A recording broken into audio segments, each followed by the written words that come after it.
To all out there, Papua New Guineans, as you go about your day, trying to live a life, trying to get to jobs that you have, trying to contribute in some way or another to your families or to the country, perhaps. Although I think that's not really the case. Most of us are just going about trying to survive the day. I haven't done this in the past. I've made a few efforts to do YouTube videos, but they've not worked out very well. I'm going to keep trying because I think it's an important way to get your message out, to get what I want to speak about out there so that people can listen and perhaps take action, can stand up, can step up and say, well, he's right. There is something wrong with our country. There is something wrong with what's going on in this world or in this country, and we need to do something about it so we can find a way. We can find solutions to make it better, to improve things. On my way to work today, I saw children gathering as they were preparing to go to school. They were gathering at bus stops. They were walking to bus stops, or they were walking from bus stops to their schools. And they were so hopeful. You could see it in their faces. You could see it in their step. They were very joyous and happy children, as children are. In all our countries in the Pacific, actually, you'll find that most children are very happy children. They come from a beautiful place. They come from a beautiful home. They come from good families. But what are we doing to give them the education they deserve? And I thought about it, and I thought about the education system, and I thought about my own province and my own observations about the education system in my province and the observations that I've made about the education system in other provinces. And I've come to the conclusion that we don't have an education system. We have a diseducation system. The state of our education system has deteriorated to such a degree that it is no longer contributing in a positive manner to the education of our children, but it is doing them a huge injustice, a huge disservice to our nation, because these are the future generations that are going to one day take control of this country. They're going to be the ones who are expected to manage this nation, to be able to recognize threats and opportunities and take action accordingly, to act or react according to those threats and opportunities they perceive.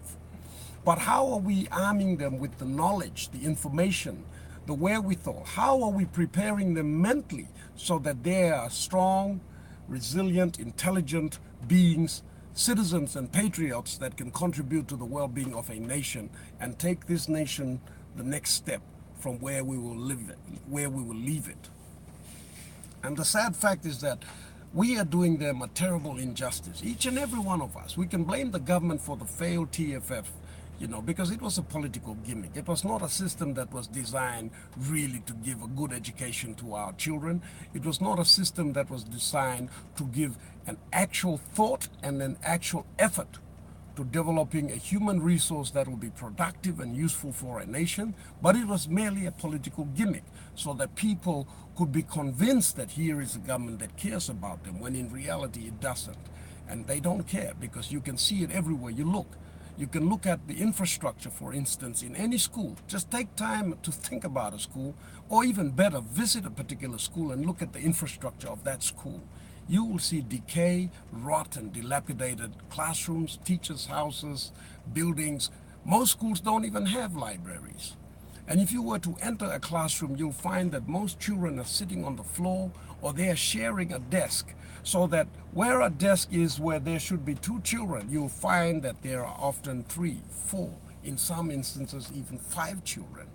And if the teacher were to turn up while you were there, you would be surprised, and you would not even recognize, in most instances, the teachers, because many times these teachers look just as if they walked off the street. And that could be because they don't have homes, or they're living in settlements, or they're just not trained adequately enough, because our education training colleges have also deteriorated significantly, And, if you walk around the school, you're going to be disheartened. You're going to come to the miserable realization that we are not investing in our future. We are not investing very well. We are not investing adequately. And as a result, we will pay the price, because we always will reap what we sow. And if this is what we're sowing, this diseducation system, then we most certainly will reap it in time and in years to come. And there will be nobody that will have the wherewithal to be able to protect this great nation, to take it to a level where it could go, where it should go, given all the resources that we are blessed with. And it's sad that we have to think about this and talk about this because we claim to be an independent nation. On the 16th of September, every year we celebrate our so-called independence. But if we were to look at it, we aren't really independent, are we? Because we don't own this economy. If we don't own this economy, we have no rights to develop the resources so that we can benefit from them. And if we can't do that, then we can hardly be able to design our future. Our future is owned by those who have the economy and are therefore in charge of the opportunities to design the future, and we don't have that. And you see, that's the problem. We don't realize this. We don't realize that we don't have an economy. If we did, then we would work towards owning this economy. And one of the most important aspects of owning this economy is to prepare the next generation so that in the event that we fail, they can at least continue. And to prepare the next generation, we need to arm them with the knowledge that they need. We need to instill in them patriotic fervor. We need to instill in them values. We need to instill in them the understanding of the importance of standards and maintaining them and enforcing them, of pride, of patriotic pride, of nationalistic pride, of the need for civic duty if they are to join the public service, which is an honorable profession, a profession that is dedicated to building a nation, more so than the profession of, let's say, pursuing self-interest and profit. Although that is not something to sneeze at either, but I am saying that we need to instill these values. We need to build and invest in our future. We need to invest in our human resources, and we're doing a terrible job of it. And I saw this on my way to work. And I see it all the time, every week. Not a week goes by when I see instances of our failure to invest in our future generations, our failure to invest in this nation in years to come. This is just a first-time effort at YouTube videos, and I'm just sharing some thoughts, and I want to provoke some thought and thinking and effort and action, because all too often we talk and we think and we complain, but we do nothing. Okay, and to a degree I'm guilty of that as well. In fact, we all are. But if we really care about our children, and if we were to pay a visit to the schools and see the state of the schools, then we should be enraged and anxious and empowered to get up and do something about it. I've tried to do that in my province in my own way. God knows it's not an easy task, but I'm not giving up. I'm putting together a team to overhaul our system, our infrastructure, our curriculum, and make it, something that's at least positive. Make it an education system, build an education system, not maintain a diseducation system, which is what we're really doing and we have been doing for the last 40 years, I want you to think about that. If you have children in a school somewhere, go to that school, pay a visit. Look at the state of the infrastructure in that school. Talk to the teachers. Look at the quality of the teachers. Maybe even listen in on a class and hear the quality of their teachings and the products they're delivering. And then ask yourself, is this what I really want for my children?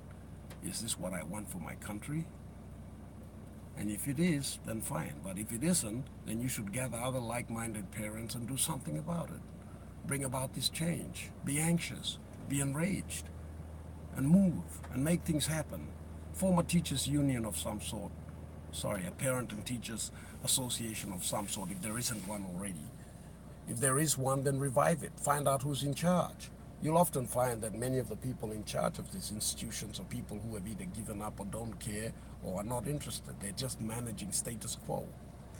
And get things moving, get things happening. I'm encouraging that in my province, and a lot of parents complain to me, and that's good. I like it. It means that they care. Having people who don't complain is the worst possible thing for any nation that's in our position, a young nation, a developing nation, because that means people don't care. And when that happens, then you're really in trouble.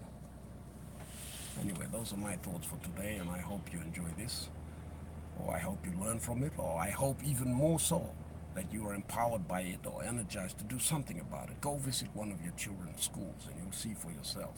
Take a visit to their toilet and you'll find that it's in terrible condition. And ask yourself, especially if you have daughters, is this how much I love my children?